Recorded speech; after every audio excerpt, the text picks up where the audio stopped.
ओम शांति। 20 फरवरी की बाबा की मुरली। मीठे बच्चे, तुम्हें तन मन धन से सच्ची रूहानी सेवा करनी है।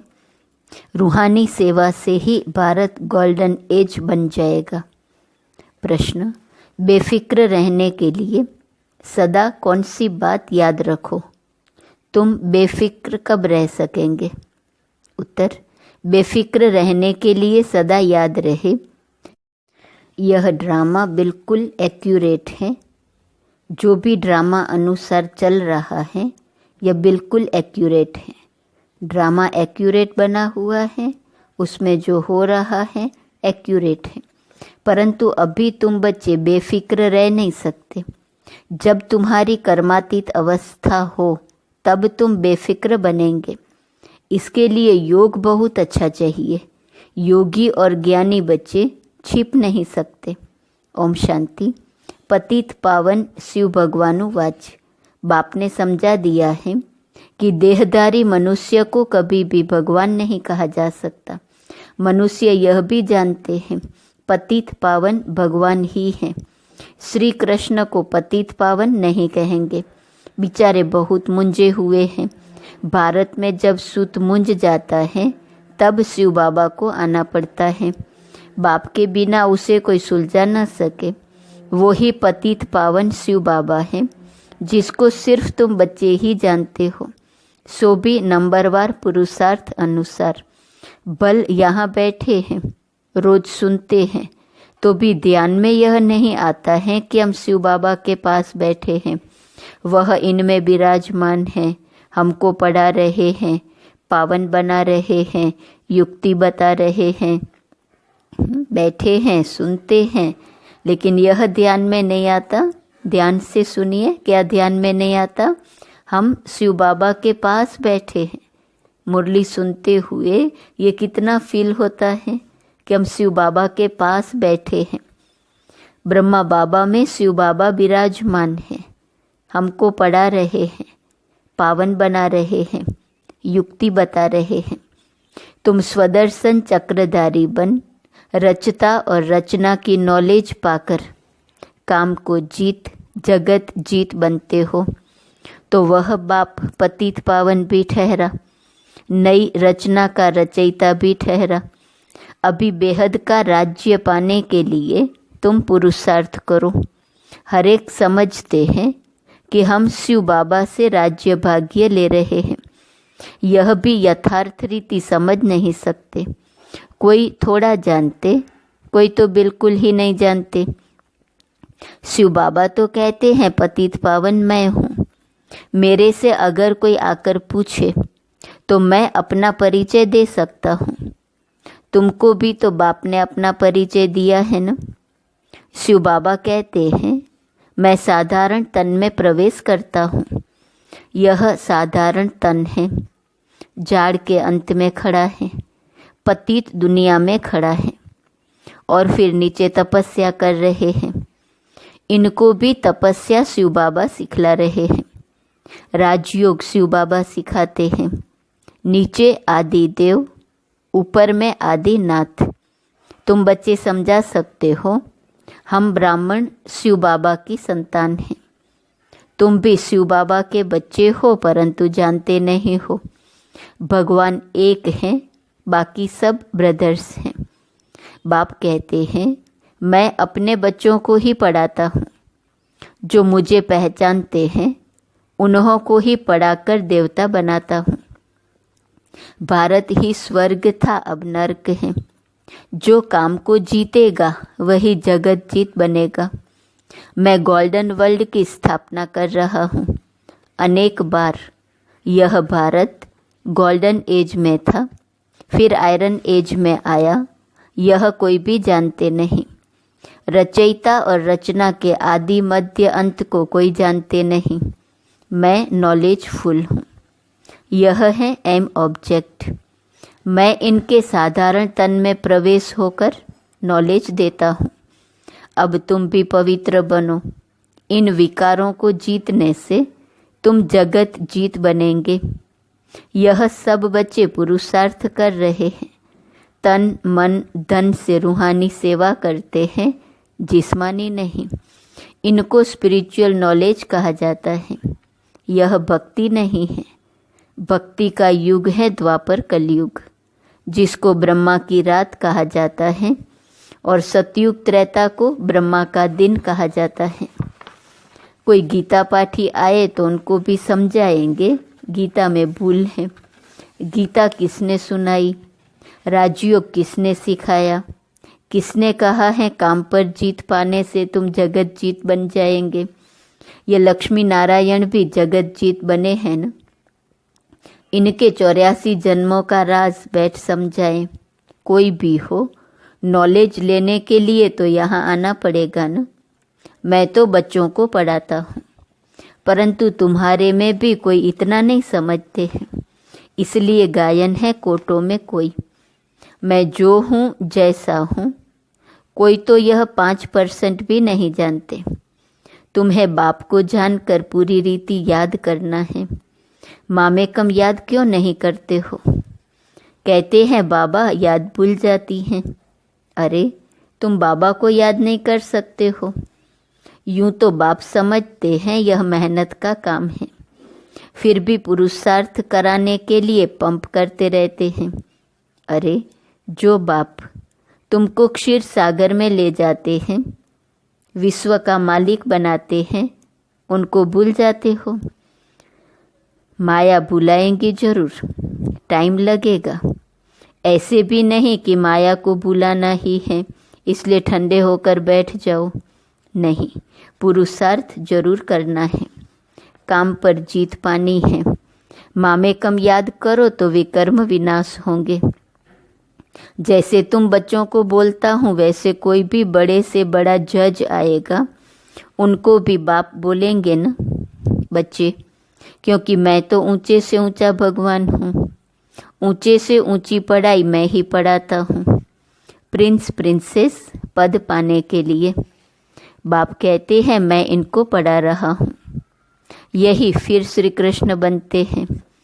ब्रह्मा सरस्वती, वो ही फिर लक्ष्मी नारायण बनेंगे। यह प्रवृत्ति मार्ग चला आता है। निवृत्ति मार्ग वाले राजयोग सिखला ना सके। राजा रानी दोनों चाहिए। विलायत में जाकर कहते हैं हम राजयोग सिखलाते हैं, परंतु वह तो सुख को कागविष्टा समान कहते हैं। फिर राजयोग कैसे सिखाएंगे?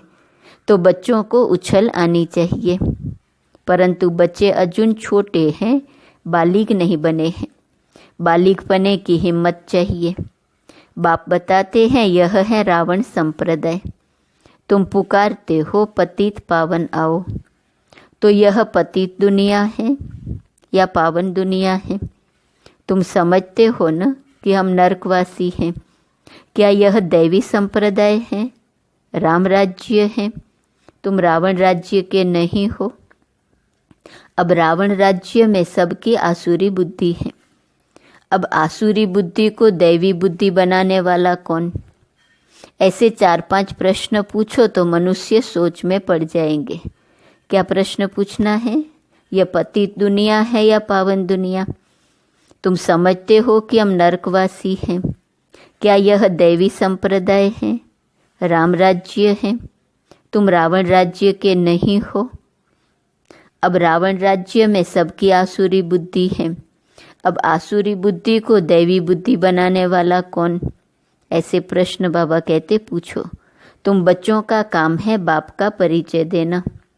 झाड़ तो धीरे धीरे बढ़ता है, फिर बहुत वृद्धि को पाएंगे। माया भी चक्री लगाकर एकदम गिरा देती है। बॉक्सिंग में भी बहुत मरते हैं, इसमें भी बहुत मर जाते हैं। विकार में गया और मरा, फिर नए सिर पुरुषार्थ करना पड़े। विकार एकदम मार डालता है। जो कुछ जंक निकाल पतित से पावन बना, वह की कमाई चट हो जाती है। फिर नए सिर मेहनत करनी पड़े। ऐसे नहीं उनको अलाउ नहीं करना है, नहीं, उनको समझाना है। जो कुछ याद की यात्रा की पड़ा वह सब खलास हो गया। एकदम नीचे गिर पड़ते हैं।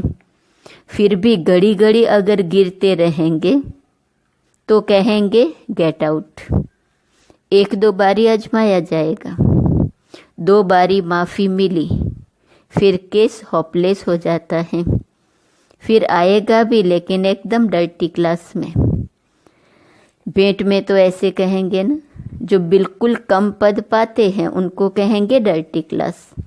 दास दासियाँ, चंडाल, प्रजा के भी नौकर चाकर सब बनते हैं ना।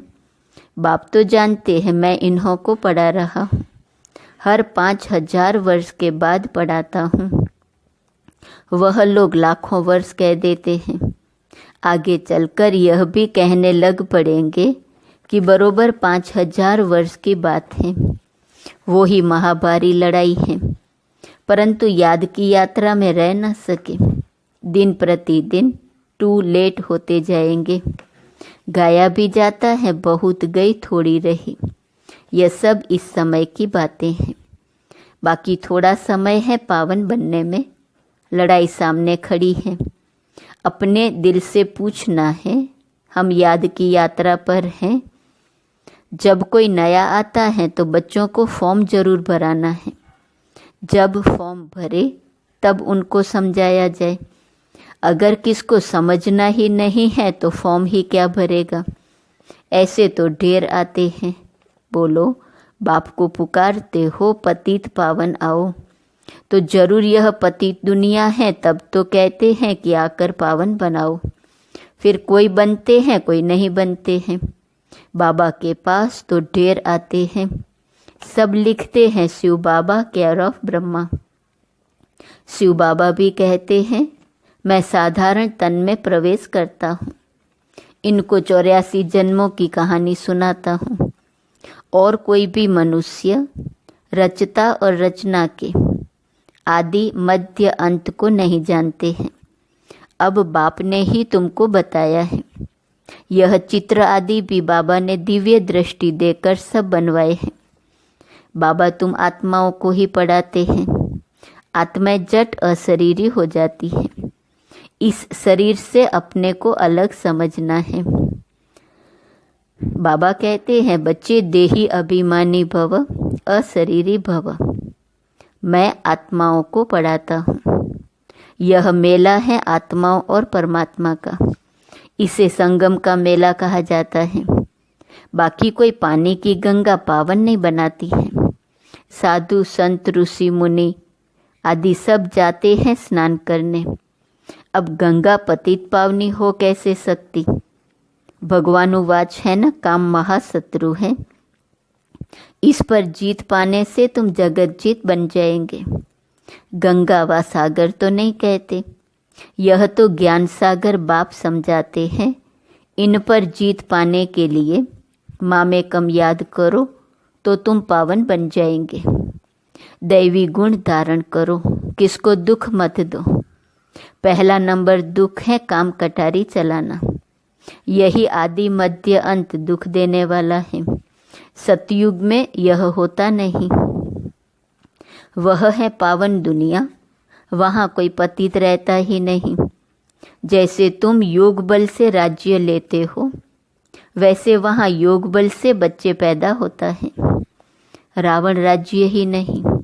तुम लोग रावण को जलाते हो, पता ही नहीं पड़ता कि कब से जलाते आए हो। राम राज्य में रावण होता नहीं। यह बड़ी समझने की बातें हैं जो बाप बैठ समझाते हैं। समझाते तो बहुत अच्छा है, परंतु कल्प कल्प जो जितना पढ़े हैं उतना ही पढ़ते हैं। पुरुषार्थ से सारा मालूम पड़ जाता है। स्थूल सेवा की भी सब्जेक्ट है। मनसा नहीं तो वाचा कर्मणा। वाचा तो बहुत सहज है। पहले है मनसा अर्थात मन मना भव। याद की यात्रा में रहना है। अपने को आत्मा समझ बाप को याद करना है। बाबा से शिक्षा लेनी है। बहुत हैं जो बाप को याद नहीं कर सकते। मनसा अर्थात बाबा ने कहा याद की यात्रा में रहना है। अपने को आत्मा समझ बाप को याद करना है। बाप से शिक्षा लेनी है। बहुत हैं जो बाप को याद नहीं कर सकते। ऐसे नहीं कहेंगे ज्ञान को याद नहीं कर सकते। मामेकम याद नहीं कर सकते। याद नहीं करेंगे तो ताकत कैसे मिलेंगी? बाप सर्वशक्तिवान है, उनको याद करने से ही शक्ति आएंगी। इसको ही जौहर कहा जाता है। कर्मणा भी कोई अच्छी करे तो पद मिले, कर्मणा भी नहीं करते तो फिर क्या पद मिलेगा? सब्जेक्ट होती है ना। यह है गुप्त समझने की बातें। वो लोग योग योग कहते रहते हैं, परंतु समझते नहीं कि योग से तुम विश्व की बादशाही लेते हो। योग से ही, योग बल से ही वहाँ बच्चा पैदा होता है। यह भी किसको पता नहीं है। तुमको समझाया जाता है, फिर भी आधा कल्प के बाद तुम माया के मुरीद बन जाते हो। फिर माया तुमको अभी भी नहीं छोड़ती है। अब तुमको शिव बाबा के मुरीद बनना है, कोई भी देहधारियों का मुरीद नहीं बनना है। बहन भाई भी अब कहा जाता है पवित्र बनने के लिए। फिर तो इससे भी ऊपर जाना है। भाई भाई समझना है, भाई बहन की दृष्टि भी नहीं। ड्रामा अनुसार जो कुछ चलता है बिल्कुल एक्यूरेट। ड्रामा बहुत एक्यूरेट है। बाप तो बेफिक्र है। इनको तो फिक्र जरूर रहेगा। किनको? ब्रह्मा बाबा को। बेफिक्र तब रहेंगे जब कर्मातीत अवस्था होंगी, तब तक कुछ न कुछ होता है। योग अच्छा चाहिए। योग के लिए बाबा अब जोर देते हैं। इसके लिए कहते हैं मैं घड़ी घड़ी भूल जाते हैं। बाप उल्हना देते हैं। जो बाप तुमको इतना खजाना देते हैं उनको तुम भूल जाते हो। बाप जानते हैं किस में ज्ञान है किस में नहीं है। ज्ञानी कभी छिपा नहीं रहेगा, वह जट सर्विस का सबूत देगा। तो यह सब समझने की बातें हैं। अच्छा, मीठे मीठे सिकिलदे बच्चों प्रति माता पिता बाप दादा का याद प्यार और गुड मॉर्निंग। रूहानी बाप की रूहानी बच्चों को नमस्ते। रूहानी बच्चों की रूहानी बाप को नमस्ते नमस्ते नमस्ते। धारणा के लिए मुख्य सार। पहली पॉइंट, माया की बॉक्सिंग में हार नहीं खानी है। पुरुषार्थ में ठंडा हो बैठ नहीं जाना है। हिम्मत रख सेवा करनी है। दूसरी पॉइंट, यह ड्रामा एक्यूरेट बना हुआ है, इसलिए कभी भी किसी भी बात का फिक्र नहीं करना है। कर्मातीत अवस्था को पाने के लिए एक बाप की याद में रहना है, किसी देहधारी का मुरीद नहीं बनना है। वरदान, श्रीमद् प्रमाण सेवा में संतुष्टता की विशेषता का अनुभव करने वाले सफलता मूर्त भव। कोई भी सेवा करो, कोई जिज्ञासु आवे या नहीं आवे, लेकिन स्वयं से संतुष्ट रहो। निश्चय रखो कि अगर मैं संतुष्ट हूँ तो मैसेज काम जरूर करेगा। इसमें उदास नहीं हो। स्टूडेंट नहीं बढ़े कोई हर्जा नहीं। आपके हिसाब किताब में तो जमा हो गया और उन्हों को संदेश मिल गया। अगर स्वयं संतुष्ट हो तो खर्चा सफल हुआ। श्रीमद् प्रमाण कार्य किया तो श्रीमद् को मानना, यह भी सफलता मूर्त बनना है।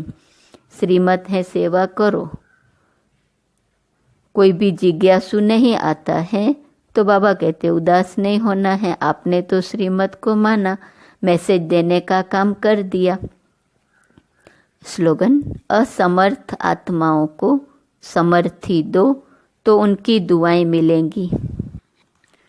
आज का स्वमान, मैं दाता हूँ।